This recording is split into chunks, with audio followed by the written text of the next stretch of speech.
नमस्कार साथियों, स्वागत है टारगेट विथ सुमित चैनल पर। साथियों, बाल विकास एवं शिक्षा शास्त्र से लगभग 100 क्वेश्चन हमने लिए जो आपकी परीक्षा के लिए बहुत ही महत्वपूर्ण हैं। चाहे वो केवीएस हो या आपका यूपी टेट हो या सुपर टेट हो, सभी के लिए बहुत ही महत्वपूर्ण है। इसलिए आप वीडियो को लास्ट तक ज़रूर देखिए, आपको इससे काफ़ी हेल्प मिलेगी। तो चलिए स्टार्ट करते हैं। पहला प्रश्न है, शिक्षा में फ्राबेल का महत्वपूर्ण योगदान था, किसका था? व्यावसायिक स्कूल का, पब्लिक स्कूल का, लैटिन स्कूल का या किंडरगार्टन का? तो जो फ्राबेल ने दिया था अपनी, वो दिया था किंडरगार्टन को दिया था। ऑप्शन नंबर 4 सही हो रहा है, किंडरगार्टन पद्धति। फ्राबेल की कौन सी शिक्षा पद्धति है? किंडरगार्टन शिक्षा पद्धति। चलिए चलते अगले प्रश्न की ओर। निम्नलिखित में संश्लेषण का उदाहरण है। आपके पास 4 ऑप्शन दिया गया है। चित्र रंगना, निबंध लिखना, भाषण देना, प्रमेय सिद्ध करना। भैया यहाँ लिखा है संश्लेषण का उदाहरण, मतलब प्राइमरी स्टेज में बच्चा क्या करता है? वो चित्रों को रंगता है। तो ऑप्शन नंबर 1 सही है। क्या सही है? ऑप्शन नंबर 1 सही है। और साथियों, यदि अभी तक आपने चैनल को सब्सक्राइब नहीं किया ना, तो चैनल को सब्सक्राइब कर लीजिए और अपने दोस्तों के साथ शेयर भी कर दीजिए, जिससे अधिक से अधिक लोग जुड़ सकें। इससे हमें मोटिवेशन मिलता है। यदि हमारे सब्सक्राइबर और व्यूज बढ़ते हैं तो मेरा मोटिवेशन बढ़ता है। आप स्वयं समझ सकते हैं, यदि आपको रिस्पांस अच्छा मिलेगा तो आपको और अच्छा काम करने के लिए प्रेरित ऑटोमेटिक आप हो जाते हैं। वैसा सबके साथ होता है। चलिए अगले प्रश्न की ओर। बालक का विकास परिणाम है, क्या परिणाम है? वंशानुक्रम, वंशानुक्रम तथा वातावरण की अंतःक्रिया का, वातावरण का, आर्थिक कारकों का। जो बालक के विकास का परिणाम है वह क्या है? वंशानुक्रम। तो ऑप्शन नंबर 2 सही है। वंशानुक्रम तथा वातावरण की अंतःक्रिया। किसी भी बालक का विकास होगा, वो किस वंश में जन्म लिया और उसके आसपास का वातावरण क्या है। चलिए अगले प्रश्न की ओर। श्यामपट्ट पर लिखते समय सबसे महत्वपूर्ण क्या है? जब आप बोर्ड पर लिखते हैं तो क्या महत्वपूर्ण होना चाहिए? लेखन में स्पष्टता, बड़े अक्षरों में लिखना, अच्छी लिखावट, छोटे अक्षरों में लिखना। जब आप बोर्ड में लिखेंगे तो वहाँ पर क्या होना चाहिए? लिखावट अच्छी होनी चाहिए। क्या होनी चाहिए? आपकी लिखावट अच्छी होनी चाहिए। क्लियर? अगला प्रश्न,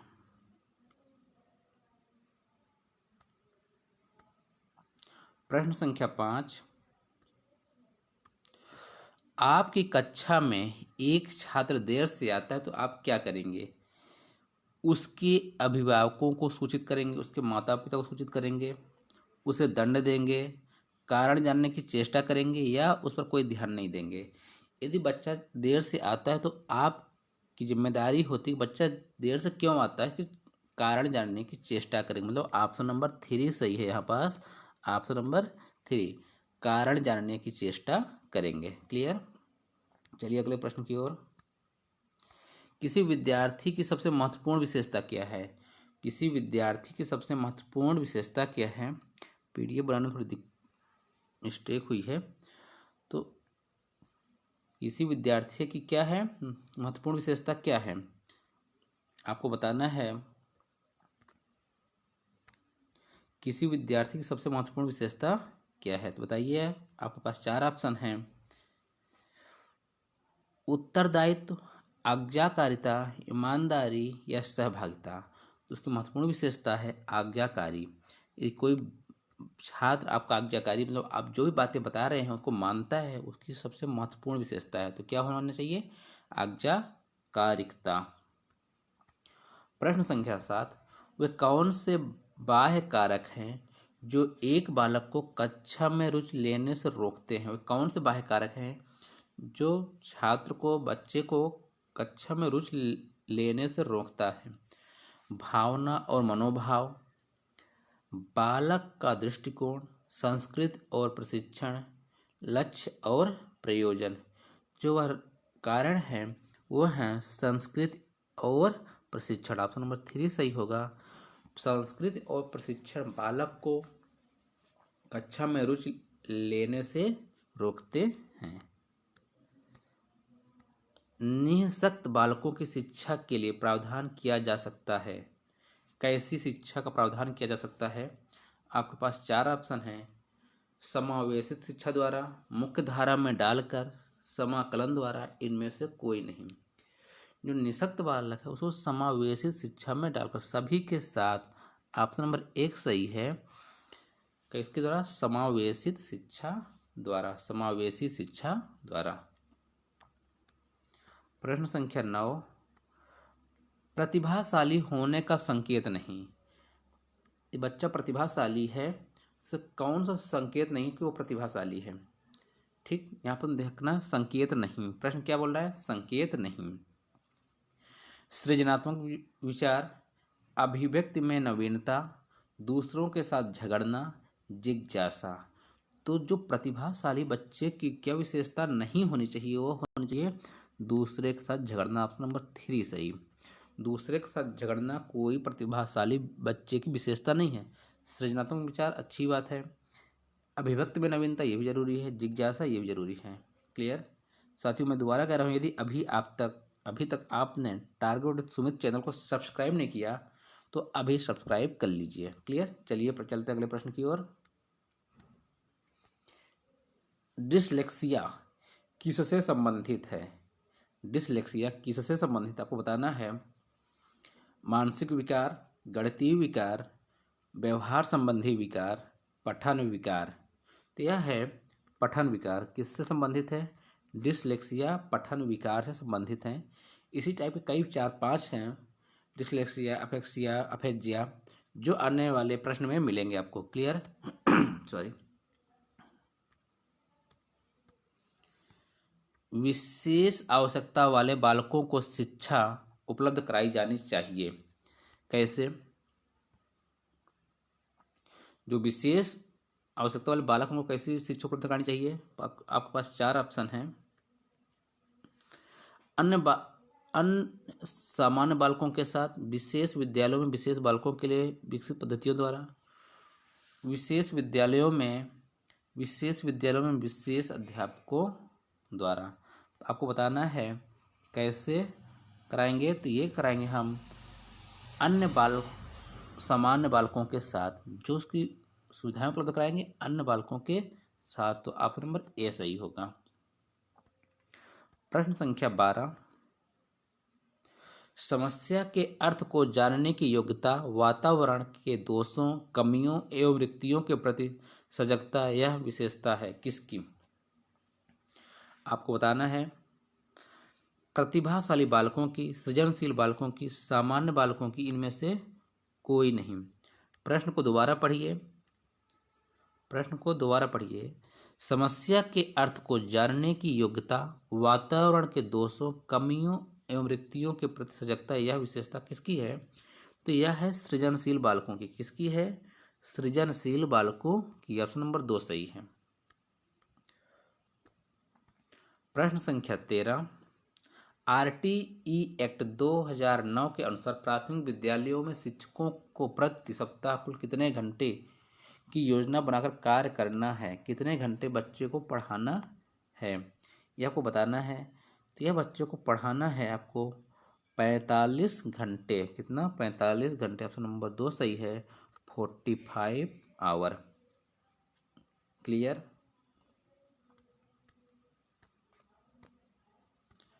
प्रश्न संख्या 14, शिक्षा का अधिकार अधिनियम 2009 लागू नहीं होता। किसके लिए लागू नहीं होता है? 2009 जो आया अधिनियम, वह किसके लिए लागू नहीं होता? निःशक्त बच्चों के लिए, 6 वर्ष से 14 वर्ष के बच्चों के लिए, बच्चों की नियमित उपस्थिति के लिए, और 14 वर्ष से 18 वर्ष की आयु के बच्चों के लिए। तो जो शिक्षा का अधिकार आया है वह आया है 6 से 14 वर्ष के बच्चों के लिए। ठीक, और यहाँ पास लिखा है 14 वर्ष के आयु के बच्चों के लिए, 14 से 18 वर्ष। तो यह नहीं है। ठीक है, नहीं पूछ रहा है कौन नहीं है? ऑप्शन नंबर 4 नहीं है आपका, जो शिक्षा के अधिकार के अंतर्गत नहीं आता। शिक्षा के अधिकार अधिकार के अंतर्गत महत्वपूर्ण जो है 6 से 14 वर्ष के बच्चों के लिए निःशुल्क शिक्षा, उसमें निःशक्त बच्चे होंगे, जो नियमित उपस्थिति है सबके लिए होगा। प्रश्न संख्या नेक्स्ट, यदि आपकी कक्षा का बच्चा सी को डी, डी को सी लिखे तो कौन से रोग से पीड़ित है? ध्यान देने वाला क्वेश्चन है। यदि आप एक बच्चा सी को डी पढ़ता है और डी को सी लिखता है तो वह कौन से रोग से पीड़ित है आपको बताना है। Malaria, filaria, dyslexia, typhoid.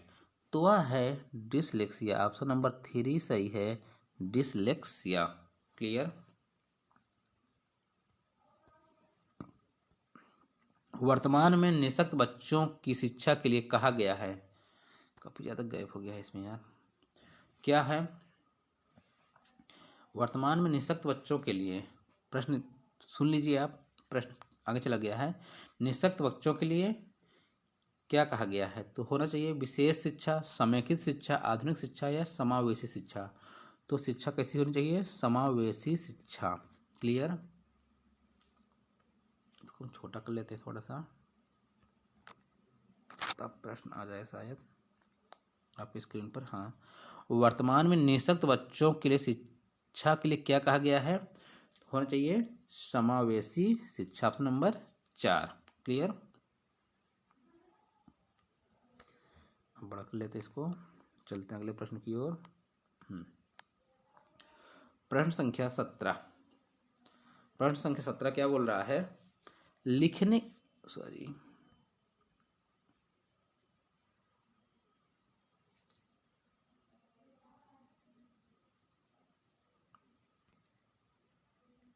Alexia क्या है?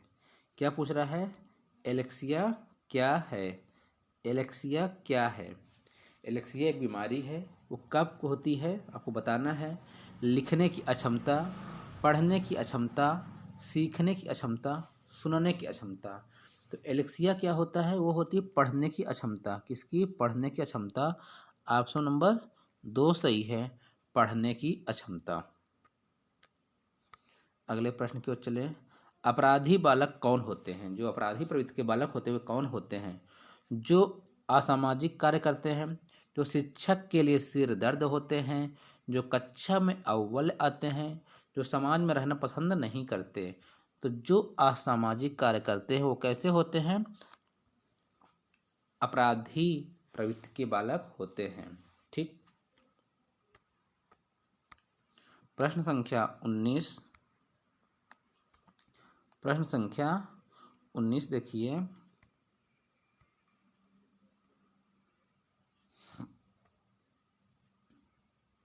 प्रश्न संख्या 19 क्या कहता है? शारीरिक रूप से अक्षम बच्चों को सामान्यतः होता है, जो शारीरिक रूप से अक्षम बच्चा होता है, बालक होता है, उसको क्या होता है आपको बताना है। डिस्कैकुलिया, डिसलेक्सिया, डिस्ग्राफिया, डिस्थीमिया। ये होता है डिस्ग्राफिया। ऑप्शन नंबर 3 सही हो रहा है, डिस्ग्राफिया। जो बच्चा शारीरिक रूप से अक्षम होता है उसमें क्या होता है? डिस्ग्राफिया। प्रश्न संख्या 20। एक बच्चा जो ग्रस्त है, किससे ग्रस्त है? वह श और वाज एवं न्यूक्लियर और अनक्लियर में अंतर नहीं कर पाता, वह बच्चा किस रोग से ग्रसित है आपको बताना है।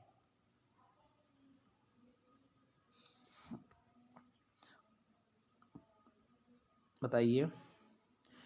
ये है डिसलेक्सिया। इसके पहले एक प्रश्न और आया था, जो एक किसी शब्द में अंतर न कर पाए, जैसे श को वाज, न्यूक्लियर को अनक्लियर पढ़े या अंतर न कर पाए, उसे कौन सा रोग होता है? वो होता है डिसलेक्सिया। ऑप्शन नंबर 2 सही है यहाँ पास, ऑप्शन नंबर 2। चलिए अगले प्रश्न की ओर चलें।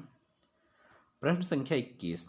निम्नलिखित में से कौन सा कारण बच्चे में अनुशासनहीनता उत्पन्न करता है?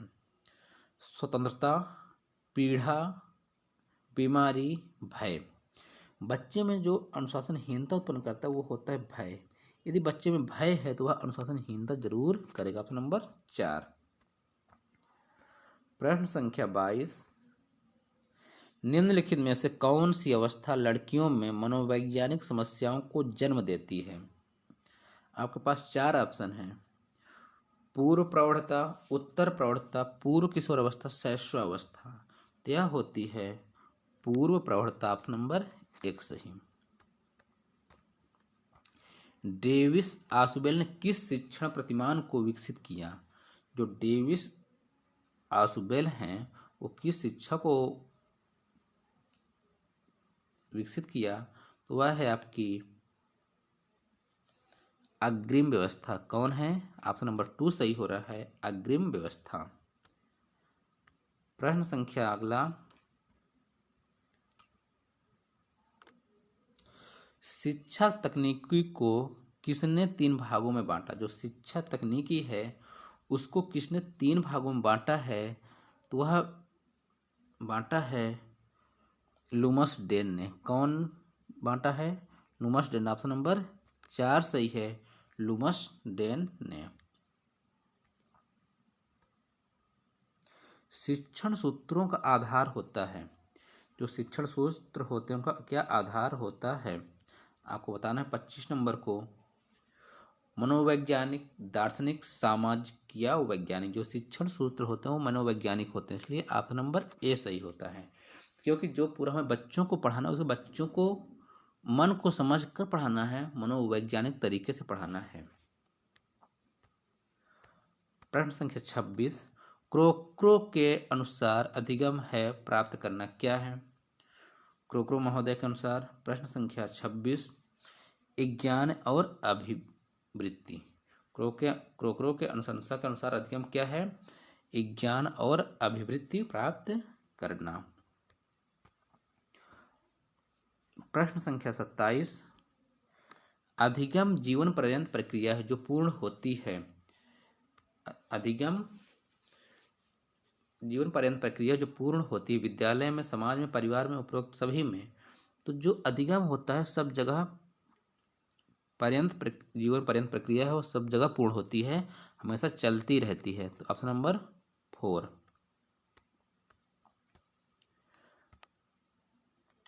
प्रश्न संख्या 28, परिपक्वता जिसका दूसरा नाम है, परिपक्वता जिसका दूसरा नाम है बढ़ती आयु, क्षमता का विकास, शारीरिक विकास, अधिगम पूरा होना। तो ये होगा क्षमता का विकास। परिपक्वता का मतलब क्या होता है? क्षमता का विकास। यदि आप मैच्योर हो गए आप, तो आपकी क्षमता बढ़ गई, आपकी सोचने और समझने की क्षमता बढ़ गई। तो ऑप्शन नंबर 2 सही हो रहा है। निम्नलिखित में से कौन सा एक नकारात्मक संवेग नहीं है? बताना है नकारात्मक नहीं है। क्या ध्यान देना है? नहीं है। भय, क्रोध, आशा, चिंता। आपके पास 4 ऑप्शन दिए हैं, तो इसमें है आशा जो कि नकारात्मक नहीं है, भय नकारात्मक है, क्रोध भी नकारात्मक है, चिंता भी नकारात्मक, सिर्फ आशा है जो एक सकारात्मक है। आशा होनी चाहिए सबको। बच्चे में संवेगात्मक संघर्ष उत्पन्न होता है बहुत अधिक। जो संवेगात्मक संघर्ष उत्पन्न होता है बहुत अधिक कब होता है? आपको बताना है पीड़ा से, ये पीड़ा लिख गया है बार, पीड़ा होता है, ठीक। पीड़ा से, क्रोध से, भय से, उत्तेजना से। तो जो संवेग आता है वह क्रोध से आता है। किससे? क्रोध से आता है। नवीन ज्ञान तथा नवीन प्रतिक्रियाओं का अर्जन करने की प्रक्रिया अधिगम प्रक्रिया है। यह कथन किसका है? महत्वपूर्ण कथन है, याद रखिएगा, इसको कॉपी में लिख लीजिए और 2-3 बार याद करेंगे, याद हो जाएगा। यह है पियाजे महोदय का। किसका है? ऑप्शन नंबर 1 पियाजे महोदय का।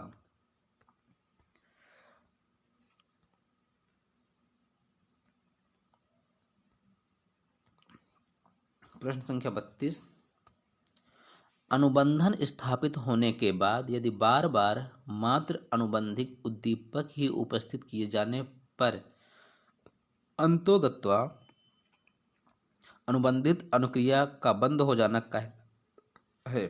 बंद हो जाना क्या कहलाता है? आपके पास 4 ऑप्शन दिए हैं, तो यह कहलाता है विलोप। क्या कहलाता है? विलोप। ऑप्शन नंबर 3 सही।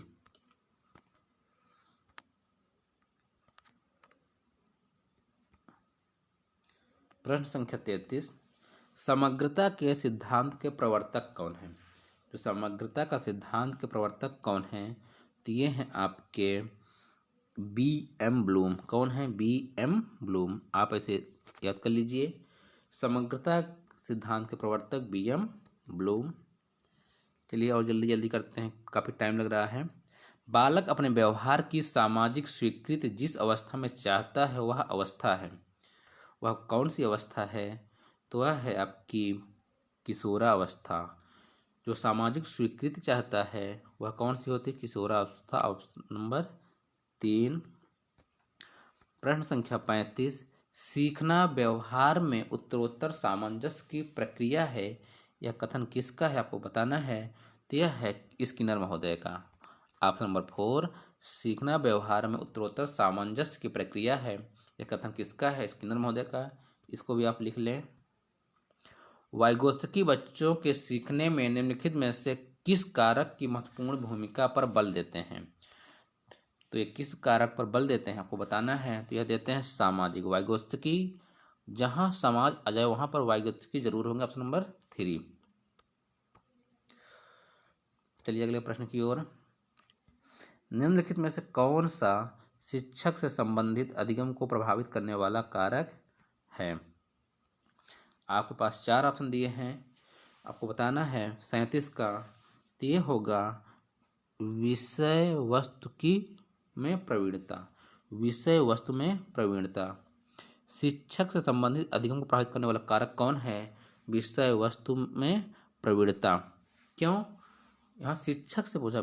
बैठने की व्यवस्था बिल्कुल नहीं होगा, शिक्षण अधिगम संसाधनों की उपलब्धता नहीं होगा, विषय वस्तु या अधिगम अनुभव की प्रकृति नहीं होगा। सिर्फ ऑप्शन नंबर 2 सही है। निम्नलिखित में से कौन सा सीखने का क्षेत्र है? कौन सा सीखने का क्षेत्र है आपको बताना है 38 नंबर में। तो यह है अनुभाविक। क्या है? अनुभाविक। Option number 1। चलिए अगले प्रश्न की ओर चलते हैं।